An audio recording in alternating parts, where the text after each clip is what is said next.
Programme crime scene में एक बार फिर शामिल।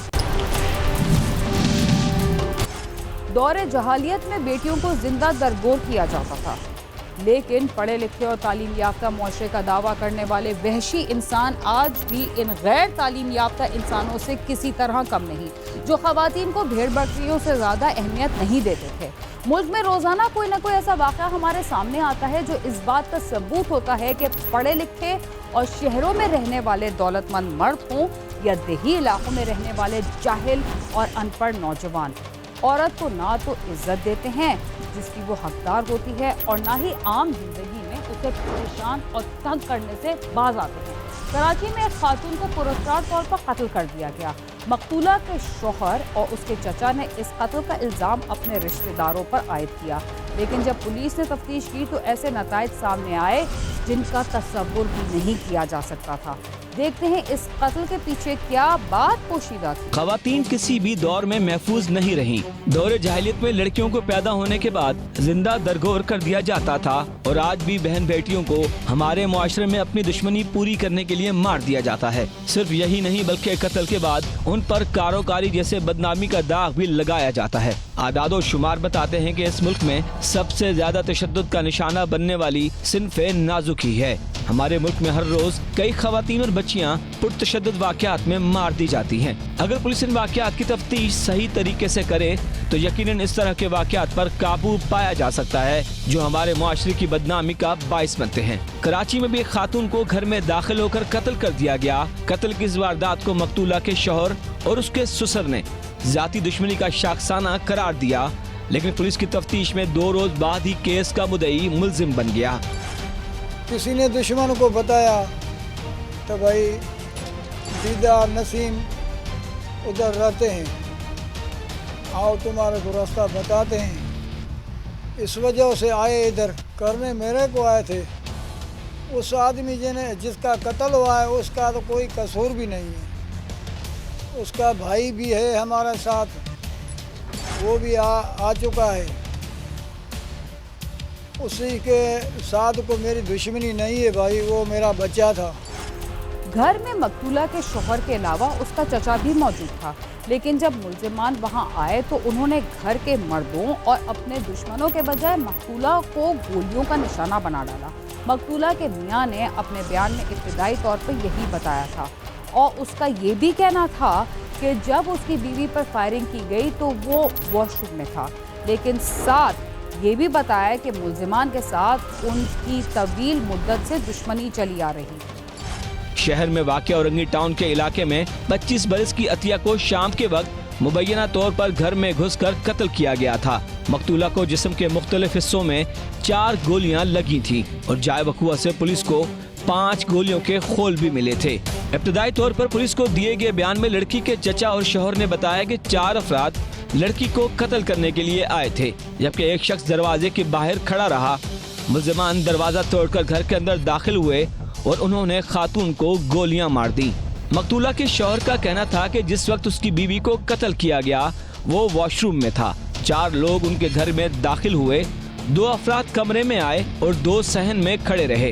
उनकी 10-15 बरसों से खानदानी दुश्मनी चली आ रही है और हमला आवर भी खैरपुर मीरत से कराची आए थे। मुबैना मुलजमान के नाम भी मकतूला के शौहर ने पुलिस को बता दिए थे। तो इन लोगों ने बताया कि जी हमारी पुरानी दुश्मनी है और मेरे बच्चे ने उनको 4 को पहचाना है, एक बाहर खड़ा था उसको नहीं पहचाना है। तो मैंने कहा पुरानी दुश्मनी, तो फिर इस नसीम ने बताया कि भाई मेरी अभी बेल हुई थी, मैं गांव से निकल के इधर आ गया था, मुझे ख़तरा था गांव में, इसीलिए मैं इधर आ गया था और यहाँ दुश्मन हमारे पीछे लगे हुए थे। इलाका मकीनों का कहना है कि उन्होंने जख्मी खातून को अस्पताल पहुंचाने के लिए भेजा था, लेकिन वो रास्ते में ही इंतकाल कर गई। मकतूला के घर वालों का कहना था कि दुश्मन उनके ताक़ुब में थे और उनकी खानदानी दुश्मनी चली आ रही है। इलाका मकीनों का कहना है कि जिस घर में कत्ल की वारदात हुई, इस घर में दोनों मियाँ बीवी रह रहे थे और मकतूला का शौहर फैक्ट्री में मुलाजमत करता है। मुझे तो तकरीबन 2:45 बजे घर पे आ गए जी, हमारी वाइफ को मार के गए। तो मैं भागा, गाड़ी का बंदोबस्त किया, इतने 15 भी आ गई थी। हमने कोशिश की कि उसको हॉस्पिटल पहुंचा दे और ताकि ट्रीटमेंट हो जाए, लेकिन वो रास्ते में ही फौत हो गई थी। मकतूला के शौहर और उसके चचा का बयान इतना मजबूत नहीं था कि उस पर एतबार कर लिया जाता। इसके अलावा मकतूला के शौहर का चचा चंद दिन कबल ही कत्ल के एक मुकदमे में जेल से रिहा होने के बाद घर आया था। सजा याफ्ता मुलजिम के घर में मौजूदगी ने कत्ल की इस वारदात को मजीद मशकूक बना दिया था। देखते हैं इस सूरत हाल में जब पुलिस ने चचा भतीजे से पूछताछ की तो क्या नतीजे निकले। दूसरी तरफ मरने वाली खातून के शौहर के चचा नसीम अहमद का कहना है कि वो चंद रोज कबल ही अपने खानदान के एक फर्द के कत्ल के इल्जाम में जेल से छूटकर आया है और 3 दिन पहले गांव से कराची आया था। नसीम अहमद का दावा था कि मुल्जिमान का असल टारगेट वो थे। मेरी पुरानी दुश्मनी है, मेरे को कत्ल के केस में उसने फंसवा दिया। मैं जिगर का मरीज़ हूँ, 4 मरतबा मेरा जिगर फटा हुआ है, एंडोस्कोपी हुई है। उसके बाद मैं जेल पड़ा। जेल में जमानत मेरे को नहीं मिल रही। हाई कोर्ट ने मेरे को जमानत दी जिगर के वास्ते।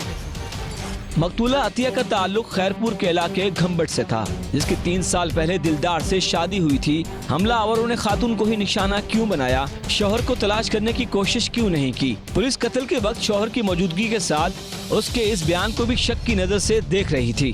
कभी मैंने शिकायत कोई लड़ाई झगड़े की मैंने कभी नहीं सुनी है। चलो भाई मियाँ बीवी के अंदर झगड़ा होता है या किसी रिश्तेदारों में झगड़ा होता है, मैंने कोई झगड़ा आज तक मेरे ख्याल नहीं। ये बच्चा कोई फैक्ट्री साइट में प्राइवेट उसमें मुलाजमत करता है, तो ये सूरत हाल है। मैंने तो SHO साहब से भी रिक्वेस्ट की कि इसकी आज़ादाना तहकीकात कराई जाए, किसके साथ नाजायज़ी नहीं किया जाए। पुलिस को इन्हीं सवालों के जवाब की तलाश रही और दौरान तफ्तीश पुलिस को कुछ चीजें मशकूक लगीं, जिसके बाद की जाने वाली तहकीकात के दौरान ये मालूम हुआ कि मकतूला अतिया को उसके शौहर और उसके चचा ने ही कत्ल किया है, ताकि इस कत्ल की वारदात का इल्जाम वो उन लोगों पर लगा सके जिनसे उनकी दुश्मनी चली आ रही थी। इस इंकशाफ के बाद पुलिस ने दोनों मुल्जिमान को गिरफ्तार कर लिया। समा क्राइम सीन की टीम ने इन मुल्जिमान से बात करने की कोशिश की, ताहम पुलिस ने आला हुक्काम की जानिब से पाबंदी की वजह से अपना और मुल्जिमान का मौक़िफ़ देने से इनकार किया। कैमरामैन नईम खान के साथ सालिक शाह, समा, कराची।